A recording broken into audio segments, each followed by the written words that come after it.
La toute récente actualité, on en parlait hier, ce sont ces 15 migrants arrivés sur le sol congolais il y a environ 36 heures. Ils ont été expulsés des États-Unis. D'abord, plusieurs questions. Qui sont ces gens? De quelle nationalité parle-t-on? Et puis, pour combien de temps sont-ils là?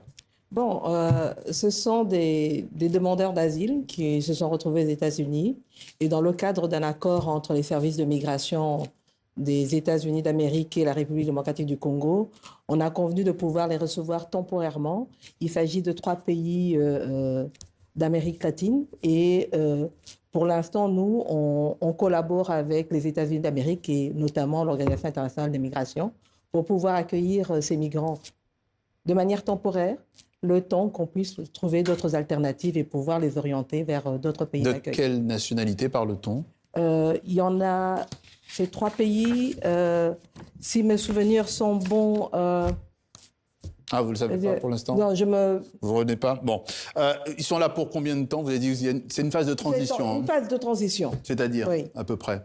On n'a pas encore calculé, mais ils ne sont pas là pour durer longtemps parce que c'est de manière temporaire le temps qu'on puisse leur trouver d'autres terres d'asile en attendant, donc dans le respect justement du droit humanitaire international. La République démocratique du Congo a accepté de les accueillir. Vous avez parlé de conventions, effectivement, entre les services d'immigration.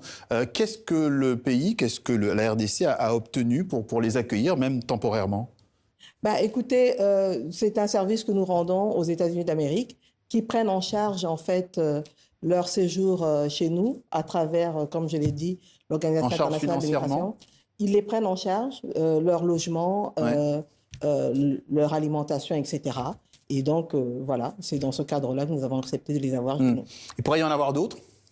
Oui, dans le cadre de cet accord, il pourrait y en avoir d'autres, mais la convention est de ne pas les avoir indéfiniment. Et est-ce que vous avez déjà effectivement le coup d'après? Où allez-vous les envoyer, cas échéant? Non, ça, ce sont des discussions qui sont en cours.